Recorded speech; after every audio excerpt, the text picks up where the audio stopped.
The chaotic vote for the next Speaker of the House has ignited criticisms of the overall process as overly partisan. Former Michigan Congressman Justin Amash tweeted, "I'm not a current member of Congress, but I do know what's at stake, and I'd gladly serve as Speaker of the House for one term to show people the kind of legislative body we can have if someone at the top actually cares about involving every representative in the work of legislating."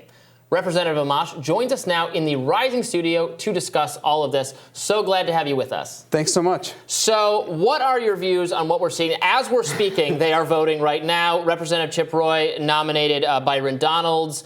This is sort of the anti-McCarthy candidate for this vote. What do you make of what's happening? Well, I think this is representative government. And for people on the left who talk about democracy all the time, this is what we're seeing. This is how it's supposed to work. We're supposed to go and duke it out, fight each other over the issues, and in this case, the issue is who's going to be Speaker of the House, and it's supposed to take a little while. I don't understand why we always expect outcomes to happen instantly, and I see that from people in the media all the time saying, like, well, this is an outrage, this is chaotic, etc., but this is how it's supposed to work. Yeah, so people have pointed out that this is relatively unprecedented. The last time this happened was 100 years ago, but in days and years past, we have had instances back in, I think, 1856, where there were 133 rounds of voting, which again puts, a couple of days of voting into real perspective. And as a consequence, there are opportunities to get concessions, change rules, debate issues of real importance. Chip Roy was just saying on the floor that part of the issue is that they want to change rules so that we can have more actual debates instead of having basically the speaker being able to say, we're going to keep this out of public discussion altogether, despite being issues that are very popular for the people. So I want to know what your take is. Do you think this is fundamentally a good move by these 20 or so dissident Republicans to be dissidents in this moment? Yes, absolutely. Now, I can't speak to their individual motives. Each person has their own motive for why they might be doing what they're doing. But the House is fundamentally broken. It's been broken for a long time. We haven't had an amendment vote from the House floor freely offered since 2016, where a member can just go to the House floor and offer an amendment without having the Speaker basically pre-screen it and say it's okay. That's not democracy. That's not representative government. And I don't know why people cheerlead that kind of stuff where the system just doesn't work at all. We should want our members to go down there and have vigorous debate, and we want them to read the bills. It's outrageous that a 5,000-page bill might come to the floor and people are given one day. And then I'll always hear these excuses by people on Twitter saying, well, they've had that legislation out there for months and it's just been in different pieces of legislation and now it's all been combined. Do you expect members of Congress to read every single piece of legislation out there with the expectation that maybe it will be thrown into an omnibus at the end of the year? Like, I'm going to read 10,000 bills because maybe 10 of them will end up in an omnibus? It doesn't make any sense. Right. You have to give people time after you know what's in the bill. So you were in Congress as a Republican. During your last term, you switched and became the first Libertarian member of Congress. You were supportive of efforts to oust Speaker Boehner when that happened. Now, I know from conversations we've had that you ended up not liking how Paul Ryan governed the House. I think you've actually said it was not only not an improvement, it was worse. Yeah. I mean, Speaker Boehner seems like a great Democrat, I mean, in the small d sense compared to what we've seen from Paul Ryan and Nancy Pelosi. All the people touting Nancy Pelosi in the past few weeks, they've had all these celebrations of Nancy Pelosi. She completely shut down the democratic process. She completely shut out everyone. Now, on the Democratic side, they don't complain about it as much. Like you'll see the members of Congress will kind of just suck it up and accept it. Whereas on the Republican side, you see more pushback.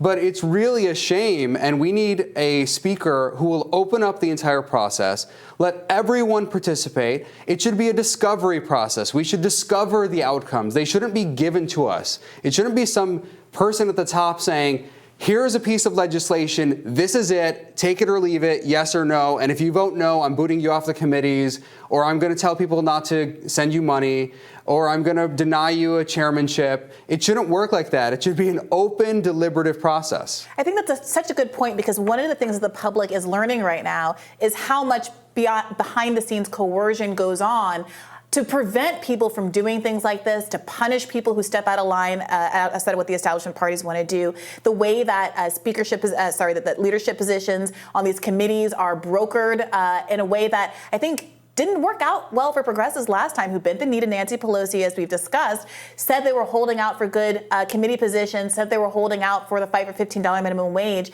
and saw all of those hopes and dreams go out the window immediately because they had preemptively given up their leverage. So I want to ask you, you've tweeted putting yourself out there as someone who could conceivably be a third-party neutral speaker. Of course, you don't have to be in Congress to actually be Speaker of the House.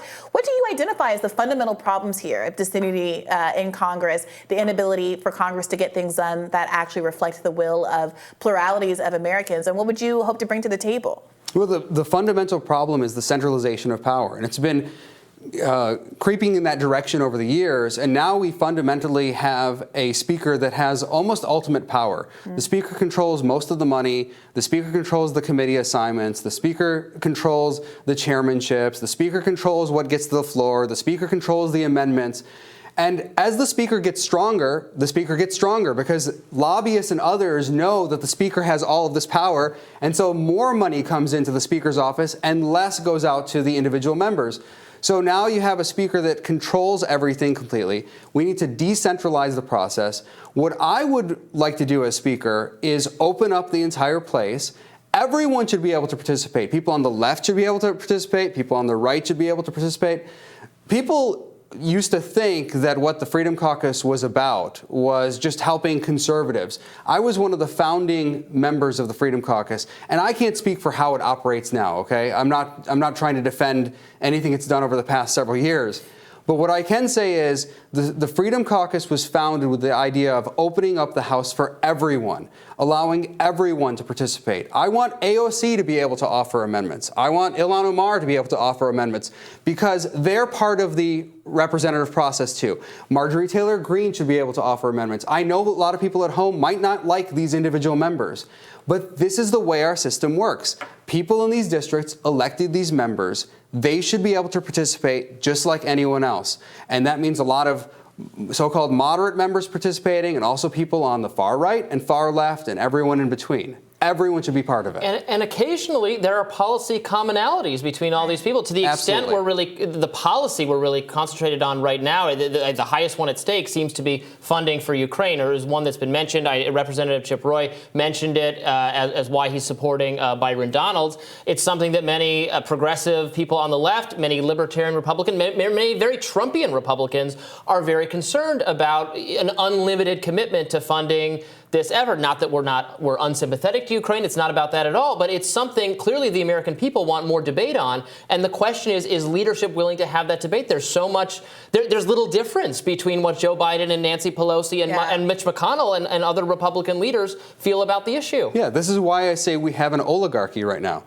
The centralization of power means that there are basically 3, 4, 5 people at most who are really deciding things. It's the leaders of the parties in Congress, and it's the President of the United States. Those people are deciding everything. And they don't even want these other coalitions to form. They're trying to prevent me from working with progressives on issues where we align. They're trying to prevent other conservatives from working with liberals or progressives on a whole host of issues. They don't want those coalitions because they know that we might be able to form majorities. For a long time, I was working on surveillance issues, trying to prevent the federal government from spying on the American people. And they would go out of their way as a unit. Nancy Pelosi would team up with Paul Ryan or John Boehner and the President of the United States, whether it was Obama or Trump. They'd all team up every time to stop us because they knew that we could put together a majority if they just let the process work out. Yeah, what it feels like often is that the goal of bipartisanship, as it's commonly understood in the broader media, is to obscure the fact that there are pluralities of Americans that agree about a whole host of issues. But the two-party system keeps people broken down into believing that there's about a 50-50 split on everything and that there cannot be compromise at all. And that is why I think these kinds of moments, these force the vote moments, are so important, because they thrust to the foreground all of these opportunities for coalitional politics, which as Americans, we are just not that familiar with because we have been so trapped in this two-party system. I want to ask you, when you do look at some of these issues, front of mind for me is the fact that Nancy Pelosi has quietly killed, some say designed to kill, this bill that would have prevented Congress members from trading stocks, insider trading. This is, again, something that overwhelming numbers of Americans agree about.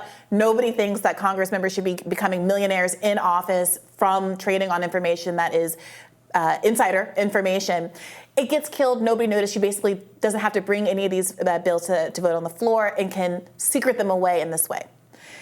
Given that there's this conversation going on right now, do you think that these 20 or so people who are being rebellious from the Republican Party should be foregrounding some of those populist concerns instead of focusing on some of these procedural, administrative, albeit important, or almost personal concerns, or these personal vendettas? Seems like they don't like McCarthy, is what they're putting much in center. Why not run on some of this? Why not foreground Ukraine? Why not foreground the extent to which there's corruption in Congress? Yeah, I think this is a strategic mistake that a lot of people make when they talk about process. I talk about process all the time.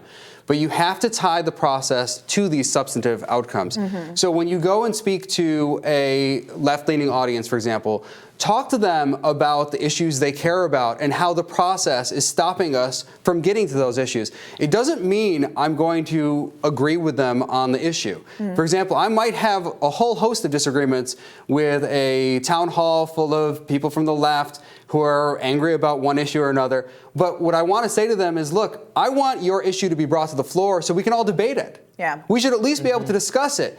You're telling me you want this thing. I might disagree with you, but let's at least bring it to the floor. And what's happening is the leaders of these two parties are saying, no, we don't want contentious things brought to the floor because that requires actual democracy, actual representative government, actual debate, actual amendments, actual discovery of the outcome. They don't want that. They want it all controlled. And at the end of the day, it's about their own power. They want to stay in power, and the way they stay in power is by maintaining their majority if they are the speaker. And so they don't want any funny business. That's why they say no amendments on the House floor, because they know as soon as they allow a whole bunch of amendments on the House floor, people are taking tough votes, and that may get them in trouble. And that means that the person who's speaker or who will be speaker might not be speaker again. Yeah, better to have a 4,000-page omnibus bill that leadership on both parties negotiates in private together and thrust on people days before a holiday. Yeah. It's plausible deniability. Astonishing. Well, former Representative Amash, thank you so much for peeling back the curtain a little bit. Thanks so much. It was fun.